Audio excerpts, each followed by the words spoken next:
Bienvenue dans Spoiler Alert, votre débrief d'après-film. Votre quoi? Débrief. Oui. C'est un débrief. C'est le débrief de la des primes. Voilà. Et oui, parce que c'est un film pas Jojo qui est là ce soir. Alors, pas forcément un film pas Jojo dans le sens pas bon, et ça, c'est justement de ça que nous allons débattre. Mais voilà, quand Alex Garland sort un nouveau film, eh ben moi, je suis toujours un petit peu excité. Oui, puis le mot post-apocalyptique dit pas forcément bonheur. Mais c'est même pas post, c'est pendant Apocalypse. Ah oui, c'est vrai. J'aurais dit. Mais les bureaux de poste sont apocalyptiques. Et ça, malheureusement, ça aurait pu être antérieur à ce film. Ça aurait été quand même être juste. Donc, en 3 films, Alex Garland, il s'est jamais planté, en fait, contrairement à mon intro. Il s'est jamais plaint. Il n'a jamais dit le moindre reproche à qui que ce soit. C'est un très gentil monsieur. C'est un mec très sympa. Alors, en tant que réalisateur, il a fait Ex Machina, il a fait Annihilation, il a fait Men. Je sais pas si vous avez vu ce film. J'ai vu zéro des trois. Ouais. Alors, tu es l'expert et on est vraiment les noobs dans cette émission. Voilà, je peux me targuer d'être la caution Alex Garland de ce studio. J'espère Est-ce que vraiment. c'est pour ça que tu nous as pas recommandé de voir les autres films pour pouvoir être la caution Alex Garland? Exactement. Contrairement à Godzilla. Godzilla Cross Kong. Je pensais que vous étiez des cinéphiles, donc j'étais parti dans le truc que vous aviez vu son œuvre. On est d'accord que c'est la dernière fois qu'on fait confiance à Guillaume. Maintenant, il faut qu'on vive On notre fasse cette propre émission vie. même, je pense. Les pervers narcissiques, à un moment donné, il faut juste dire stop. Stop. Ok. C'est un nouveau hashtag. Oui, alors C'est long, en tout cas, Civil War, voilà, c'est son dernier film. Son 4e en tant que réalisateur. En réalité, certains disent que c'est son 5e parce que le remake de... Attention, hein, le film avec Stallone, là... Je commence déjà à Dredd. te raconter. Dredd. Vous vous souvenez de Dredd? Il y avait Judge Dredd et ensuite il y a eu Dredd qui est sorti dans les années 2010. C'est un autre réalisateur qui est crédité, mais beaucoup disent que Alex Garland était sur le tournage et en fait a réalisé le film à sa place. Donc je sais pas si on peut compter comme l'un de ses films. Peut-être que je dis une fake Est-ce news. que c'est avéré ça d'ailleurs? On sait Oui, pas c'est- justement. Il y a toujours le mystère. Voilà, ne m'en dis pas plus. Je vais avoir la marée chaussée Au avec plus, Proust. ça nous intéresse pas assez. Pourquoi t'en Et demandes plus?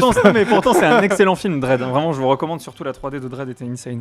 Bon, ben voilà, la petite phrase d'accroche habituelle est sur ce Civil War, Nono. Moi, je l'ai trouvé pendant le film parce que je l'ai vu hier soir, donc j'avais pas trop le temps pour réfléchir et j'ai carte de stress. Oh, carte de stress. C'est Comme bien. carte de presse. Ah, Mais pour un ouais, film Ah ok, ouais, oui, ça je l'avais non, pas. ouais, Tu vois, comme quoi des fois, faut expliquer les phrases.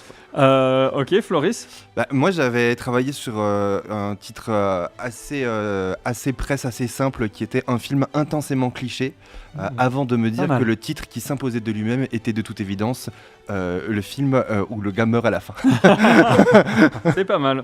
Moi, de mon côté, c'est sans jamais avoir réalisé de Marvel, Alex Garland nous fout une grosse Captain America. Spoiler alert, l'émission qui meurt à la fin. Mal, pas mal. On est tous, Parce on est que tous Civil intelligents, War- c'est bon. Ouais, voilà. Tu veux l'expliquer quand même? Bon, alors, on va crever l'abcès. Captain America, c'est nul. C'est génial, Captain America. Pas foufou, il a pas trouvé pendant le film, pour le coup, il a vraiment passé du temps, il réfléchit. Ah oui, non, mais attends, j'étais là avec ma plume et mon encre. la bougie, là, hier soir. Non, c'est vrai, je me suis regardé dans le miroir, je me suis dit, putain, c'est pas mal. Et ça peut résumer tout mon travail en général. Est-ce que tu serais meilleur si on enlevait tous les miroirs de ta maison? C'est pas impossible. Donc, est-ce que... Moi, j'ai beaucoup lu sur ce film après l'avoir vu, bien sûr. On l'a vu en avant-première. Vous l'avez revu récemment, hier soir d'ailleurs. Nous, on l'a vu en IMAX, toi, tu Ouais. l'as vu Oui, dans une petite Oh, salle. je l'ai vu en salle 1 et c'était quand même très très bien. Nous, on a vraiment eu l'immersion du film, on a eu l'impression de vraiment se faire tirer dessus. Toi, t'avais juste l'impression de regarder une vidéo sur ton téléphone. Exactement, oui. Pour être très honnête, en sortant de séancière, je dis à Nono, il faut qu'on dise à Guillaume que c'est impossible pour lui de faire la critique d'un film qu'il n'a pas vu, puisque mécaniquement en IMAX, t'as 30% d'image en plus. C'est vraiment Il te pas manquait possible. 30% du Est-ce film. que c'était du vrai Pareil, IMAX ça, déjà? Eh Et ben, en fait- justement. Non. Après vérification, en fait, ce film a entièrement été tourné à la DJI Ronin 4D, qui est pour le coup Mais il y une avait caméra que Venice nous on aussi, connaît. non Non, je crois pas. En tout cas, la marque DJI communique là-dessus, et pour le coup, c'est une Ok. caméra, on va dire semi-pro. Enfin, c'est une caméra à 10 000 balles, ce qui est pas cher du tout pour une caméra de ciné, cher pour un individu lambda. Bien Et sûr. pour le coup, c'est une belle expérience ciné aussi de cette cam qui est toute petite, très portable, pas vraiment fait pour faire des grands films comme celui-là. Et en fait, elle a l'avantage de tourner en 8K, et donc du coup, ils en ont fait une version IMAX. En fait, ce film est sorti en 1,85, donc au format 16:9 classique, comme les télés des gens à la maison. Et du coup, ça m'a rappelé que nous, on l'avait vu vu, je l'ai vu 2 fois, une fois avec chacun d'entre vous, parce qu'il Bien faut pas sûr. faire de jaloux. C'est un couple non exclusif. Et en fait, l'erreur, je pense, des salles de projection, c'est de se dire, on va le mettre dans les plus grandes salles où l'écran est en cinémascope, sauf que ce film n'est pas en 2.35, n'utilise pas toute la largeur de l'écran. Et donc, nous, on l'a vu dans une grande salle, mais dont l'écran n'était pas exploité, puisqu'il était au format télé normal, 16/9. Donc, pour le coup, dans un écran avec une salle IMAX, fake IMAX, mais IMAX numérique comme on a nous, ça marche plutôt très très bien. Et c'est vrai que c'est une belle expérience ciné de cette petite caméra qui a un rendu IMAX qui, pour le coup, pour avoir vu les 2 versions, vaut quand même le coup, parce qu'au-delà de la bande-son assez exceptionnelle de ce film, et en tout cas très percussive et très surprenante, la netteté, le côté HDR de la projection marche vraiment bien, et il y a quand même une vraie différence entre les deux dans l'immersion. C'est intéressant à savoir. Du coup, ils n'ont pas rajouté des bandes noires sur le bord par exemple pour la version IMAX. Pour la version IMAX, ça occupe zoomé l'écran en plein. Enfin, ils ont fait ce choix de format, je pense, pour que ça corresponde aux deux sans avoir à trop se faire chier. Pour un film qui n'a pas un budget énorme, je crois que c'est 50 millions d'euros le tournage de Oui, mais c'est le plus gros budget de la société de production, A24, qui est une petite société de production qui monte énormément ces dernières années, et à chaque fois on a du gros succès. On est d'accord que A24, c'est ces gens qui font Twisted Childhood, etc., ou ça n'a rien à voir? Non, pas du tout. Alors vraiment pas. C'est vraiment eux, c'est ceux qui qui ont fait Everything Everywhere All At Once par exemple. C'est vraiment donc des films très créatifs. En fait, si vous voyez A24 dans le logo, dans les logos de début, je pense que vous pouvez vous dire, on est au moins sur un 3/5. Après, on verra. Est-ce que t'es pas en train de spoiler un peu ta note? Moi, en fait, le truc d'ailleurs, c'est intérêt à mettre moins de 3/5. En tout cas, alors ce sont des films créatifs. Voilà, créatifs, et ils laissent la créativité justement à leur réalisateur. Je dis pas qu'il n'y a pas de final cut du côté producteur, mais en tout cas, ils sont plus libres que d'autres, puisque en plus ils mettent moins d'argent sur la table. Donc mécaniquement, il y a moins besoin de faire d'entrée. De ce qu'on a pu lire sur Internet, il y a beaucoup. C'est un film qui divise. Il y a beaucoup de gens qui sont anti-Civil War. Alors anti, c'est original pour un film de guerre. Mais est-ce que c'est pas plutôt les Américains? Mais justement, c'est pas un film de guerre. C'est pour ça. Je pense qu'il y a un problème de division marketing. Pour moi, il y a 2 films dans ce film. C'est un peu, pour moi, c'est un peu le Barbie. C'est un peu Alex Garland, c'est un peu un Greta Gerwig, je trouve. C'est quelqu'un qui utilise une promesse marketing et probablement un pitch avec une demande de faire un film de guerre marketé comme ça, parce que le nom du film c'est Civil War.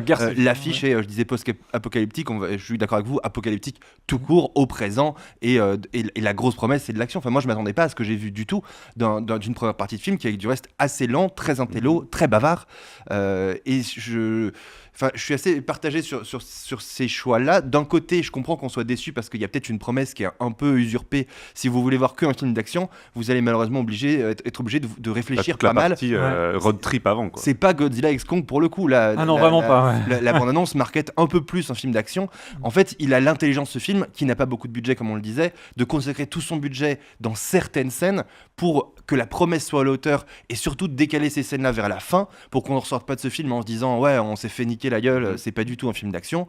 Donc ils mettent le paquet sur la fin, mais par contre je trouve que Garland il réussit à faire un film d'auteur qui dit plein de choses et qui transcende largement un propos qui avait l'air bébête dans le titre, parce que Civil War, moi c'est pas du tout un titre qui m'inspire la réflexion et la confiance dans le fait que je vais apprendre quelque chose ou que je vais devoir réfléchir. Au contraire, je vois un film un peu survivaliste où il y a des méchants, des gentils et quelqu'un doit gagner et on sait pas trop comment. C'est pas du tout l'objet de ce film, et c'est pas du tout l'objet, enfin le titre est mensonger pour le coup. Oui, parce qu'en fait c'est un film sur le photojournalisme, ce qu'est être un journaliste. Comment tu l'as interprété, Nono? Moi justement, j'avais pas trop vu la bande-annonce, donc j'étais pas parti du principe que j'allais voir un gros blockbuster. Ouais, je sais pas, je pense que je pense que je l'avais déjà entendu parler comme sous cet angle de photojournalisme en fait. Donc je m'attendais pas vraiment à un immense blockbuster, et c'est marrant parce que ça m'a fait un peu l'effet inverse. Moi justement, c'est que je m'attendais plutôt à ce côté comme on a eu au début du film, la progression journalistique. Moi j'ai vraiment trouvé que le personnage de la jeune, là, je sais plus comment elle s'appelle, Jessie je crois. Oui, je crois que ça s'appelle. Du coup, moi, je me suis vraiment collé à ce personnage-là, où je me suis dit, ce personnage-là va avoir une progression, et je me suis intéressé à ce personnage-là, et tout le côté road trip, moi, j'ai adoré. Vu que je m'attendais à rien, j'ai pas été dérouté par ça, et justement, c'est le côté inverse, c'est que quand ils arrivent à la fin à Washington, et que là, tout part en couille, et c'est là, moi, justement, je me suis dit, oh putain, c'est quand même, ça fait gros blockbuster, je m'attendais pas à ça, quoi. Ça fait une coupure. Mais est-ce qu'il m'avait été pitché par Guillaume, qui me l'a pitché en me disant, ouais, c'est un film tu vas voir, c'est un monde où les journalistes ils se font tirer dessus, bougent, etc. Mais c'était la promesse du marketing. C'est un mauvais pitch. C'est un mauvais pitch, mais ça vous a fait venir dans la salle. Oui, mais voilà, mais on en revient à ça, c'est qu'effectivement, c'est pour ça que je dis qu'il y a un côté Barbie aussi, c'est que quelque part c'est du cinéma d'auteur déguisé derrière du cinéma d'action ou devant, je ne sais pas, et que ça a cet avantage-là de permettre de réfléchir, alors que peut-être ça fait venir aussi un public qui n'était pas venu pour ça à la base. Et tu vois, moi je suis pas forcément d'accord avec toi, mais je pense que là ça vient de notre différence de connaissance du réalisateur, parce que dans toute sa carrière, c'est un peu son truc, il va te vendre une promesse grand public et te parler de choses beaucoup plus intimes à l'intérieur de ses films. Tu m'avais expliqué que c'est le cas de Men, on te vend un film d'horreur et en fait c'est une réflexion sur le patriarcat qui est vraiment formidable, et par contre accrochez. C'est ça qu'il aurait fallu nous recommander de regarder. Accrochez-vous à vos slips parce que vous allez voir, il y a des séquences absolument incroyables. Il y a alors on a parlé de Ex Machina, qui est un film que à l'époque j'avais pas tant apprécié, et pourtant je comprends ses qualités, mais on nous vend un film de SF un petit peu intelligence artificielle, et en fait c'est assez métaphisique. Et puis c'est donc plutôt un réalisateur de propos qui utilise les genres pour déployer son propos. Exactement, et pour les transcender, vous savez que c'est un terme que moi j'aime beaucoup, et c'est vrai que Civil War, tu dis Civil War, tout le monde pense à Marvel. Maintenant il y a une autre définition. C'est quoi est-ce qu'on a déjà filmé la guerre de manière aussi crue? Alors sûrement. Mais récemment, moi, j'ai pas vu. Oui, moi, je me suis fait la même réflexion. Ça fait longtemps peut-être depuis le Soldat Ryan, qu'on n'a pas eu un peu un choc de guerre filmée au sol, embedded, lié aussi, je pense, à ces petites cams qui permettent de faire plein de trucs. Il y a même des plans de drones qui sont savamment bien intégrés en pleine scène de guerre. Enfin, ça marche. Le sound design aide aussi. Ouais. Voilà. L'idée toute bête qui est pourtant. Le sound design énormément, t'es dedans, quoi. Chaque fois qu'il y a une fusillade. Mais c'est aussi rendu possible, je crois, en fait, le choc de ce film, parce que c'est quand même un film choquant. Oui, il y a vraiment. On n'est pas bien pendant une bonne partie du film, d'où ton titre, la carte de stress, mais c'est vrai, on sait pas ce qui va se passer, et on se fait niquer une fois, ou d'un coup on se prend un grand tir alors qu'on n'y est pas forcément prêt. Alors même que c'est pas une scène qui est faite vraiment pour ça, c'est juste le lendemain de la nuit, ils préviennent qu'ils vont aller là-bas, mais on a la violence du son qui vient nous heurter. Je crois que ce qui marche aussi beaucoup, c'est cette alternance de silence et de... En fait, on a un peu l'impression que la bande-son, elle-même en état de choc, elle est souvent en décalé, il y a très souvent ce côté assourdissant dès le début. Même la musique est décalée d'ailleurs. Et la musique est décalée. C'est une musique qui n'a rien à faire là, qui n'est pas ça crée de l'humour un peu. Ça crée de l'humour et ce côté. Un trauma, c'est quand même souvent ça. C'est un déni puis une prise de conscience. Et on le voit notamment dans la scène où il y a le vieux personnage qui meurt après les avoir sauvés, Sammy. Finalement, on n'a pas la musique triste quand elle nettoie. C'est quand même un truc horrible. Elle nettoie le sang sur son siège. Et en fait, à ce moment-là, on a, je pense, une des plus longues scènes de bruit d'hélico possible. Hélico qui eux-mêmes, quand ils sont arrivés dans le champ la première fois, étaient complètement silencieux. On a une petite musique années 70 qui nous emmène dans cette base arrière de Charlottesville là, et puis d'un coup on a zéro son, pas d'écho. Même le cri du gars est. Et ça renforce ça. Et du coup là, la bande son, elle est, en fait, elle est quasiment tout le temps en décalé. Et puis cette musique un peu triste, elle va pas du tout survenir quand il y a ce nettoyage du sang qui devrait être là, parce que là, on a des hélicos pendant 10 minutes, c'est hyper long. Elle va être au moment où c'est dramatique à Washington. Et là, on se rend compte que Kirsten Dunst, elle est en train aussi de faire son deuil à ce moment-là et de comprendre ce qui se passe. Je sais pas, on a même l'impression qu'elle est vraiment blessée, mais en fait, en fait, elle est blessée, mais je sais pas si c'est une métaphore de la blessure. Je pense qu'elle est en état de choc parce qu'en fait elle l'est plus après, donc c'est assez bizarre. Et pour l'avoir vu pour le coup une deuxième fois, j'ai pas vu de moment où elle se fait tirer dessus. Non, elle est pas blessée. Physiquement, il le montre pas. Mais je pense qu'elle souffre comme ça et il est obligé de la prendre elle-même, etc. Je pense qu'au fond d'elle, elle sait que c'est la fin de sa carrière, elle sait que c'est la fin du voyage, elle sait que c'est un trop plein. C'est peut-être. Elle sait probablement que c'est la fin de sa vie puisqu'elle a lu le scénario. Exactement. Non, mais je pense que c'est un trop plein en tant que personnage. On voit qu'elle est assaillie par ses souvenirs de sa carrière, tout ça, et que il est temps de passer le flambeau même, je dirais, parce que justement ça contraste avec avant celle qui savait pas trop ce qu'elle faisait là, celle qui était trimballée partout, c'était la jeune justement, et ils inversent ça complètement à la toute fin du film où c'est la jeune qui prend tous les risques et tout, même pour justement c'est un propos que je voulais, c'est parfait pour en parler à ce moment-là, mais je trouve que c'est un peu aussi une critique. Tu veux dire que la transition que tu fais toi-même et je tiens à dire qu'elle est parfaitement adaptée à mon propre propos. Alors quel est ce propos? Vous m'avez coupé. C'était une critique, je pensais, sur l'objectivité un peu des journalistes, parce qu'elle prend quand même tous les risques. On voit que qu'elle veut surtout la photo, en fait. Elle veut limite devenir la journaliste star. Enfin, il n'y a plus du tout cette neutralité de on veut montrer la guerre, on veut montrer les horreurs, comme il y a au début. C'est vraiment on prend tous les risques pour devenir un peu, pour avoir la photo qui sera publiée, quoi. Mais justement, ça me fait une parfaite transition parce que c'est un peu ce que je voulais dire. Il y a beaucoup de gens sur Internet qui disent « Ah, c'est pas un bon film parce que on sait pas ce que les factions dans cette guerre souhaitent, etc. » Mais c'est passé... pour ça que c'est un bon film. Voilà, c'est exactement pour ça. C'est à passer à côté du propos du film. Oui. Le propos du film, c'est qu'est-ce que c'est être un journaliste. Et en fait, on a ces 4 journalistes, dont une en devenir, qui nous montrent les différentes facettes. Tu peux être quelqu'un qui est là pour la photo, pour l'image. T'as quelqu'un qui est là pour l'adrénaline. Je crois que c'est Joël, il s'appelle. Ouais, Joël qui est là pour l'adrénaline. Mais pas que. Moi, c'est là où je trouve que ce film est intéressant parce qu'il pose plein de questions sans jamais y apporter aucune réponse. Et que parfois, en ayant vu des films, pour le coup, on avait eu la chance de le voir en avant-première, on a eu quelques jours pour y réfléchir avant l'enregistrement de cette émission. Moi, j'ai toujours pas les réponses. C'est toujours compliqué. Et ils y répondent avec une des phrases les plus intéressantes du film qu'évidemment, j'ai pas bien retenue, donc que je vais citer n'importe comment, mais qui est en gros, on n'est pas là pour se poser des questions. Notre travail, c'est de faire en sorte que les autres s'en posent. À ce moment-là, c'est nous les autres. Oui, voilà, c'est le propos du film. Leur travail à eux ne sera jamais starisé non plus. On ne voit pas dans quel magazine ils publient. On nous dit juste à un moment donné, dans la scène avec Jesse Plemons, qui est d'une intensité incroyable. Ah oui, alors il faut qu'on revienne sur cette scène après. Mais en tout cas, voilà, on comprend qu'ils travaillent pour Reuters, donc que du coup, leur travail est réellement vu sur toute la planète. Mais en fait, la starisation et l'exploitation de ça sera jamais montrée. Par contre, je trouve que c'est un film qui montre la complexité et qui interroge sur le rôle de ce métier-là, sans le stariser non plus. C'est ce que j'ai apprécié, c'est ce que tu disais, c'est le côté adrénaline qui pour moi est un mauvais côté, on voit, et ils sont deux à le partager. Il y a Joel qui est un personnage qui du reste sert à rien dans le film parce que pour le coup lui il est pas photojournaliste, il est juste journaliste, mais il raconte rien, il écrit pas. Autant le vieux il a un côté un peu auteur, il fait une belle phrase à Kirsten Dunst, autant Joel il ne fait rien du tout de ce film. Il est censé être intervieweur et à la fin il se satisfait d'une vieille cote pourrie du président. Oui, voilà. Avant qu'il se prenne une balle dans la tête, quoi. Il y a un côté, moi c'était d'ailleurs l'objet de mon titre, lui-même cliché d'ailleurs mon titre, mais qui était sur le film intensément cliché parce que c'est certes un film qui traite du photojournalisme, mais c'est aussi probablement un des gros défauts de ce film, c'est qu'il met en scène 4 personnages qui sont tous plus clichés les uns que les autres. Je comprends parfaitement pourquoi, parce que je crois que dans un film où on a enlevé tous les repères et on volontairement, Garland nous en donne aucun, comme tu le dis, on ne sait pas qu'est-ce qu'ils reprochent exactement à leur président et qui sont les gentils, qui sont les méchants.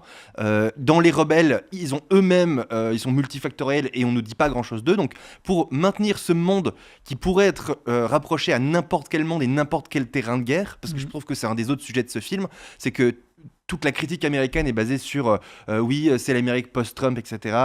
Il faut le rapporter à ce qu'on vit aujourd'hui et cerner le danger.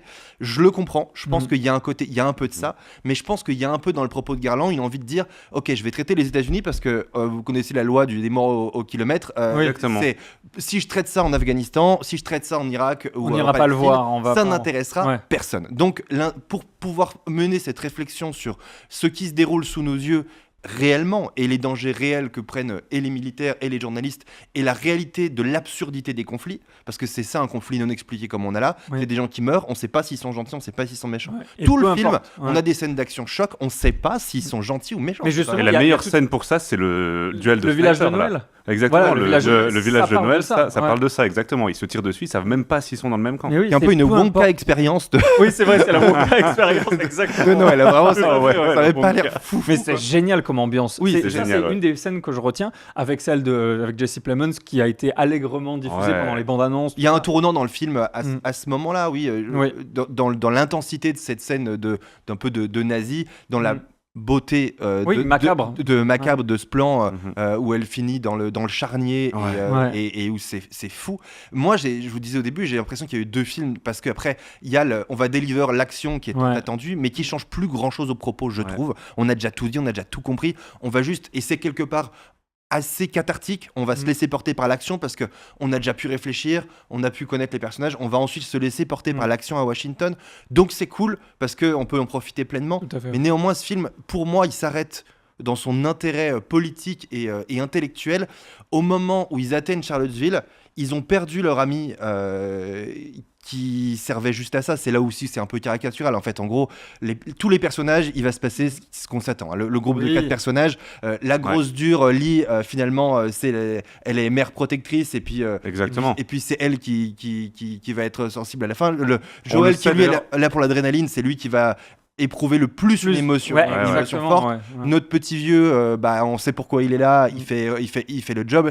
Et puis elle, la jeune, on sait également pourquoi elle est là pour faire les meilleures photos avec son vieil appareil argentique qui n'est pas vraiment adapté à la couverture d'un conflit, soit dit en passant, etc. Mais ça donne un rendu visuel très intéressant. On s'épargne au passage le générique avec ses photos à elle, machin, et ça c'est plutôt bien trouvé. Mais tout ça pour revenir à mon propos initial, je pense que le film aurait pu s'arrêter à Charlottesville quand ils ont conclu qu'ils ont fait tout ça pour rien et qu'ils ont raté l'histoire. Ah là, ça aurait fini. Et ça aurait été. Moi, j'ai vraiment cru que ça allait se finir là, et je trouvais ça génial.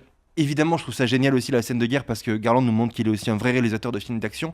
Mais il y a un côté ambivalence marketing. Il fallait faire un film qui montre ce qu'on voit à la fin, mais c'est pas utile au propos. C'est d'ailleurs assez bébête. Oui, tout à fait. Et tout ce qu'il y a avant fait réfléchir sur plein de trucs. Et en fait, ces 4 persos, on les connaît, ils sont caricaturaux, ils auraient sans doute pu être plus travaillés, mais néanmoins, c'est le seul repère qu'on a. Mais alors, juste pour mettre une nuance sur la scène avec Jesse Plemons, tu as dit qu'il servait à rien, ce vieux, en tout cas. Il est là pour en fait, mourir. on se doute qu'il va servir à ça. C'est plutôt ça. Quand ils choisissent de le faire venir, on se doute bien qu'il a un peu un rôle sacrificiel et qu'il va faire des phrases de grand sage et avoir un rôle sacrificiel. Ouais, mais au-delà de ça, au-delà de l'intrigue, juste, je pense qu'il est là parce qu'on nous rabâche tout avant. Moi, mes parents, ils sont agriculteurs, ils font comme si de rien n'était. On lui rabâche à lui, toi, de toute manière, tu pourras pas courir, tu viens pas avec nous. Je pense que son personnage est là pour dire, il n'y a pas de bonne excuse pour ne pas agir et pour ne pas prendre parti. Lui, il s'est sorti du cul, il a dit qu'est-ce que je peux faire avec ce que j'ai ?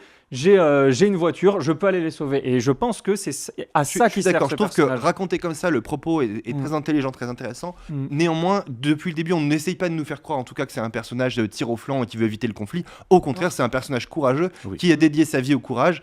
Tous ces personnages ne semblent évidemment pas avoir ou plus avoir de famille. On voit bien, d'ailleurs, elle lui dit juste avant, en fait, quand il essaie de leur faire la morale sur le fait de pas y aller parce que c'est dangereux, Kirsten Dunst, elle lui répond en fait t'es juste vieux et tu peux pas courir, et il dit oui, et c'est un côté comique à ce moment-là. Mais oui, c'est vrai. Mais je suis d'accord avec toi, en tout cas ça va dans le propos que tout le monde doit agir, et ça interroge beaucoup vraiment sur l'absence de sens de la violence et sur le vrai rôle de, parce qu'en fait ces journalistes là, il y a des gens qui meurent et ça ne sert à rien, vraiment.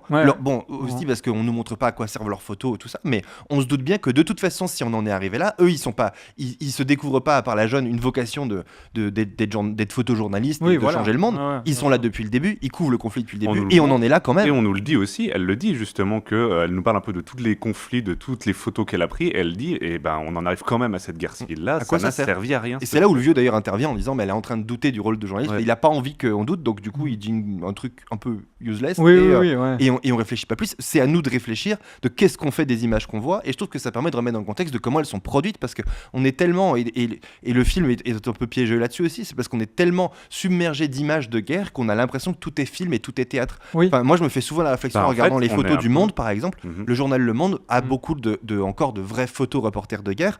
Elles sont traitées dans Lightroom, elles sont étalonnées pour être des photos de guerre. On a une mise en lumière, un point de lumière sur quelque chose. Elles sont en fait esthétiques, il y a une beauté de la photo de guerre, et mélangée à notre culture collective d'avoir vu des films de guerre, on ne sait plus que c'est choquant. Moi quand je vois des photos de guerre, je ne sais plus que c'est choquant. C'est une jolie photo. Et ce film-là, il parle aussi de la guerre en Ukraine, des charniers en Ukraine, il parle des guerres d'aujourd'hui et de notre inaction devant ces guerres-là, sans donner les réponses. Qu'est-ce qu'on doit faire ? On est un peu comme les parents en fait des deux filles qui sont dans leur ferme, qui font un peu comme si de rien n'était au final. Un peu les agriculteurs. On est un peu les agriculteurs, oui. Pour sortir un petit peu de l'intrigue, mais parlons du casting, parce que Kirsten Dunst, c'est un peu son grand retour dans un film grand public. Je l'ai trouvé formidable. Moi aussi. Je trouvais que c'était un rôle pas évident, et elle a très bien. Et vraisemblablement, Garland aime piocher dans les actrices fétiches de Sofia Coppola, puisqu'il a aussi été récupéré la jeune Jessie, qui est celle qui joue Priscilla, je crois. Ah oui, tu veux dire Kylie Spinney, l'actrice, la jeune. La jeune, ok. Moi, je pensais que tu allais dire Portman, parce que je crois qu'elle était dans Virgin Suicide. Non, je sais pas. Ah, je sais plus.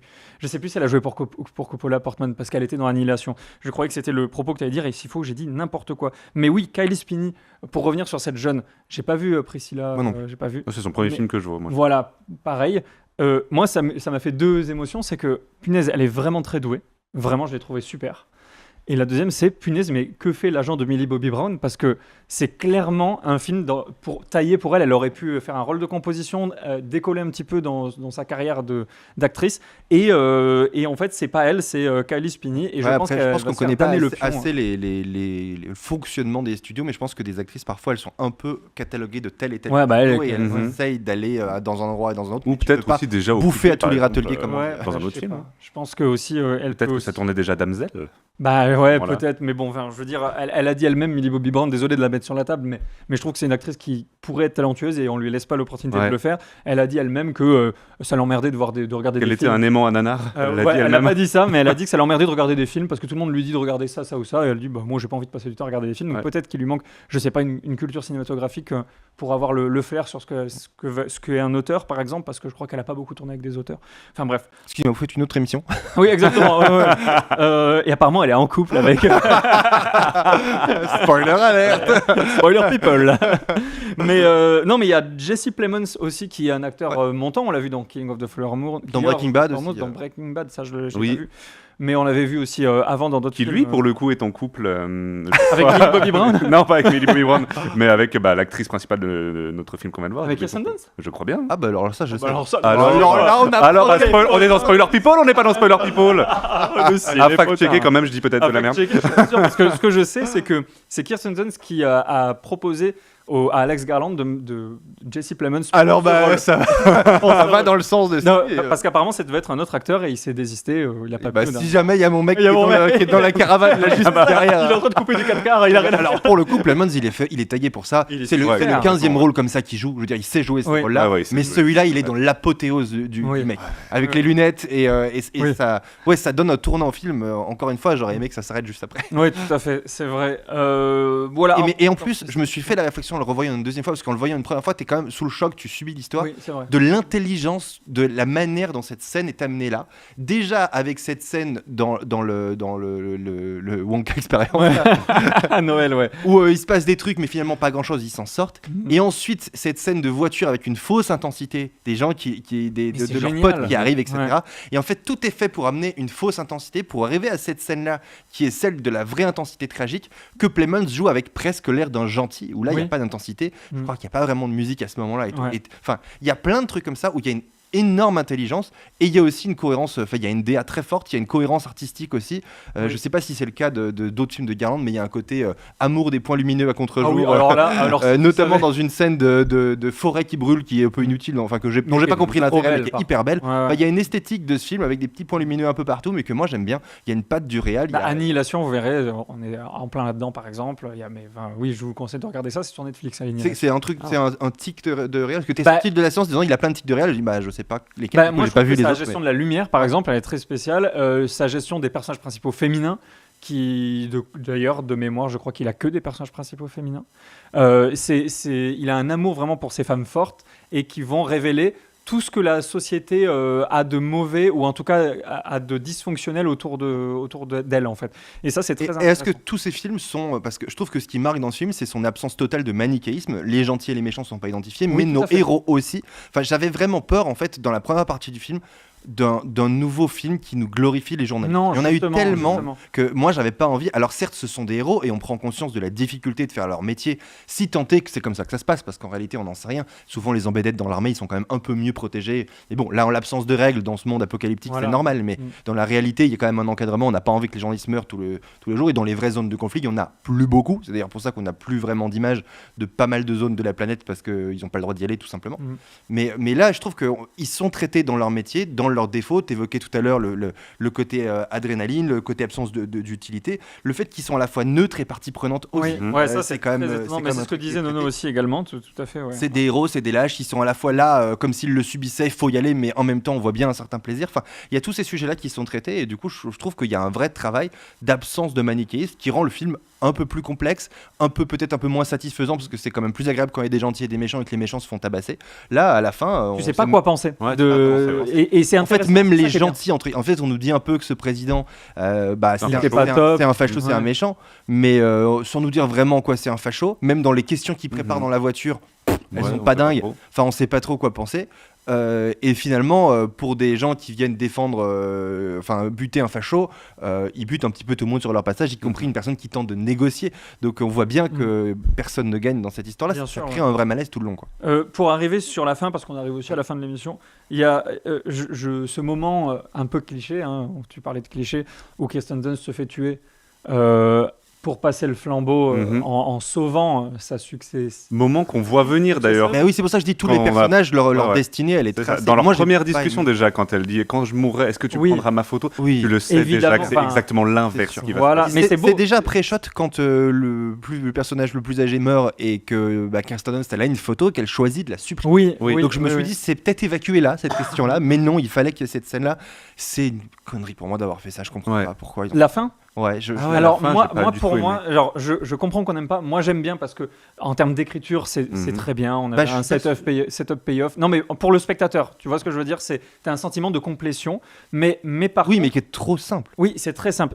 En fait, disons que c'est. Il y a aucune raison on peut pas dire que Lee Miller là, son personnage, il a un tel talent, il lui a fallu toute une carrière et puis d'un coup il y a une jeune qui arrive qui prend 3 photos en argentique dont la moitié sont ratées. On lui dit c'est pas grave, être photographe c'est rater des photos et puis d'un coup elle est la seule à accéder au truc. Enfin, je trouve que justement ça paye off trop. La dernière partie du film, elle est trop cliché, quoi. Moi j'interprète ce moment comme Alex Garland qui nous donne son avis justement. Et pour moi, il y a la fameuse phrase on peut pas tuer une idée, mais c'est pas ce qu'il dit là. C'est on peut pas tuer une nécessité. Et pour lui, c'est ce moment, c'est pas grave. On a déjà une autre Lee Miller et il y en aura une autre et elle en inspirera d'autres. C'est comme ça que je l'ai interprété et en ça, je trouve que c'est pertinent. Et ça enlève le côté cliché, c'est dans le sens du film, je trouve. Je pense qu'il y avait une autre manière de le faire. Je trouve le propos expliqué comme ça est intéressant. Il fait d'autant plus écho au fait que Garland a communiqué sur le fait qu'il en avait marre d'être réalisateur et qu'il voulait arrêter.